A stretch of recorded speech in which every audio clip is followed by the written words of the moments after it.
두 번째 전해드릴 소식도 명절 관련한 황당한 사건입니다. 설에 성묘하러 조상 산소 찾는 분들 많으시죠? 그런데 이번 사건의 제보자, 아버지 산소가 흔적도 없이 사라졌다고 합니다. 지난해 추석 30년간 한자리에 있던 아버지 묘소가 온데간데 없이 증발했다는 겁니다. 이번 설에 성묘를 가고 싶어도 성묘를 할 아버지가 사라졌다는 황당한 제보자의 사연 들어보시죠. 추석을 앞두고 일주일 전에 벌초를 갔고요. 묘가 없어져서 너무 순간 그걸 보고 놀란 거죠. 30년 넘게 그 자리에 계속 있었고 했는데 갑자기 없어졌으니까 방법은 없고 너무 당황해서 충격에 쌓여가지고 있는 상황인데 엄마는 막 정신을 놓으시고 저희 집이 난리가 났었거든요. 제사를 지내야 되는데 제사를 지낼 아버지가 없잖아요. 더군다나 명절 앞이니까 얼마나 기가 막혔겠어요. 아니, 가족들 전체가 너무 놀랐을 것 같아요. 그러니까요. 네. 아니, 감쪽같이 사라졌다는 아버지의 묘소, 제보자가 사진을 찍어서 보내왔거든요. 보시죠. 네, 이거는 아버지의 산소가 제대로 있었을 때 모습입니다. 네. 자세히 보시면 이분이 이제 제보자, 딸이에요. 딸이 직접 이렇게 아버지 묘소를 열심히 관리하고 벌초도 하고 하면서 관리를 했는데 지금 보십시오. 완전히 파헤쳐져서 이 자리가 묘자리였다는 것조차 알 수가 없을 정도로 이렇게 바뀐 겁니다. 네. 이게 지난해 추석의 일이고요. 지금 설이 됐는데도 여전히 이 상태 그대로라고 합니다. 아니, 정말 묘가 그냥 흔적도 없이 사라졌는데 어떻게 된 일인가요? 이게 작년 추석을 앞두고 이 9월에 경남 합천에서 일어났던 일입니다. 사실 네. 이제 제보자가 40대 후반의 여성이고 아버지를 일찍 여의고 나서 어머니랑 동생하고 이제 여동생하고 같이 살고 있었는데 사실은 이제 그러고 나서 이제 전남 나주에서 본인들이 근무를 했고 아버지 묘자리가 이제 합천에 있는데 계속해서 이제 왔다 갔다라고 했다고 합니다. 그래서 1년에 뭐 6번 이상씩은 꼬박꼬박 갈 정도로 이제 벌초도 하고 했다는데 벌초를 하면서도 업체도 전혀 쓰지 않고요. 네. 본인들이 홈이나 낫을 들고 할 정도로 정말 이제 뭐 이런 효심도 갸륵할 정도라고 하거든요. 네. 남자도 하기 힘든 건데 딸들이. 그렇습니다. 네. 그렇게 이제 했던 게 마지막으로 했던 게 이제 작년 7월인데 그렇게 하고 나서 이 추석을 앞두고 9월에 이제 가서 이제 보려고 했더니 3개월 만에 묘가 없어진 겁니다. 예, 그게 이제 파묘가 됐다라는 것을 알게 됐고 네. 그래서 이제 30년 동안 관리해온 이 묘가 없어지니까 바로 경찰에 신고를 했다라고 합니다. 네. 네. 자, 작년 추석 때 일어났던 일이고 지금 경찰에 신고까지 됐으면 범인은 잡혔나요? 네, 잡혔습니다. 네. 한 달 좀 정도 지난 다음에 잡혔는데 네. 그 범인이 누구냐? 바로 제보자의 큰아버지였고요. 그렇다면 돌아가신 아버지의 단 하나뿐인 형이었습니다. 네. 아이고, 동생 묘를 파버린 거네요, 그러면? 네, 그렇습니다.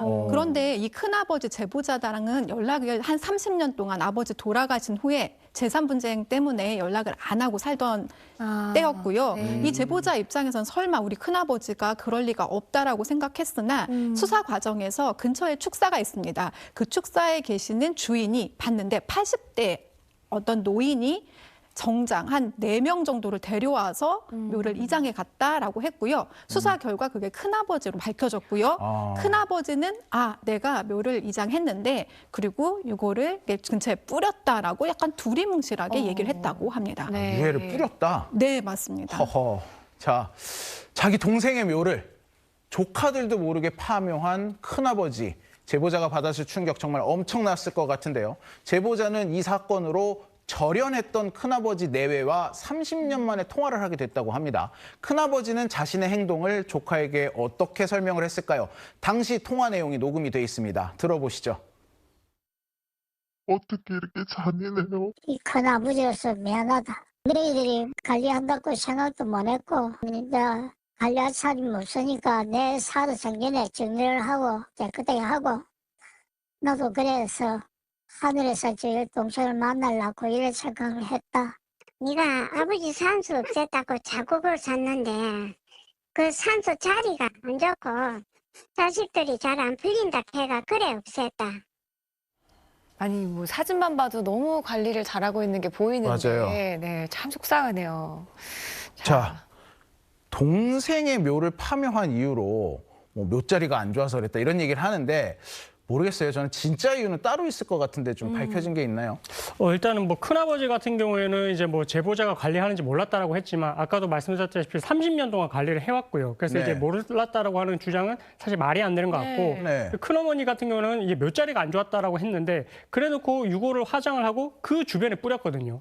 이게 앞뒤가 안 맞지 않습니까? 몇 그렇죠. 자리가 안 좋은데 그곳에 뿌릴 일이 없으니까. 맞아요. 그 제보자 추측건데 결국은 이제 땅 소유권 때문에 그랬을 걸로 지금 추정을 한다라는 것입니다. 네. 왜냐하면 아버지 묘지가 있는 곳이 작은 할아버지 소유의 산이었는데 네. 작은 할아버지 가족이 다 돌아가시고 나서 지금 이 소유권을 가질 수 있는 그 유력한 사람이 지금 저 문제의 80대 큰아버지거든요. 그러다 보니까 이게 근데 이제 이런 경우에 소유권이 불분명할 때 실질적으로 누가 관리했는지도 중요한데 결국 그러고 보면 제보자가 눈에 가시였을 것입니다. 네. 그러다 보니까 이 아버지 묘소를 어떻게 보면 소유권을 잘 본인이 가져가기 위해서 그래서 이렇게 파묘까지 하고 이렇게 처리를 하지 않았나 이렇게 추정을 하고 있다고 합니다. 네. 자, 이 부분 정확한 사실관계 확인을 위해서 제작진이 직접 큰아버지와 통화해서 당사자의 이야기를 들어봤습니다. 그 땅은 원래 우리 땅입니다.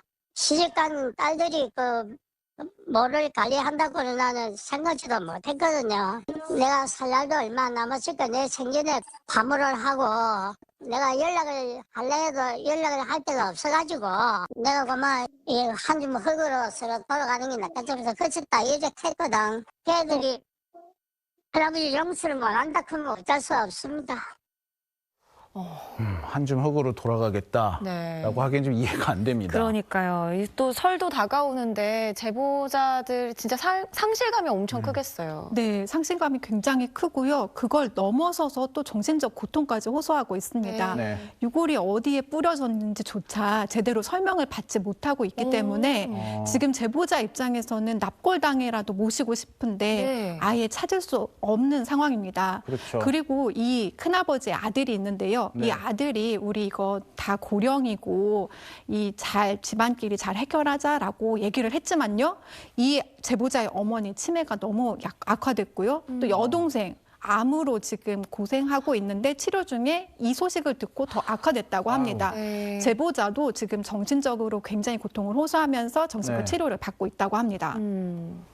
이게 지금 보면 가족 동의 없이 마음대로 파묘를 한 거잖아요. 이거는 형사처벌 대상이 안 됩니까?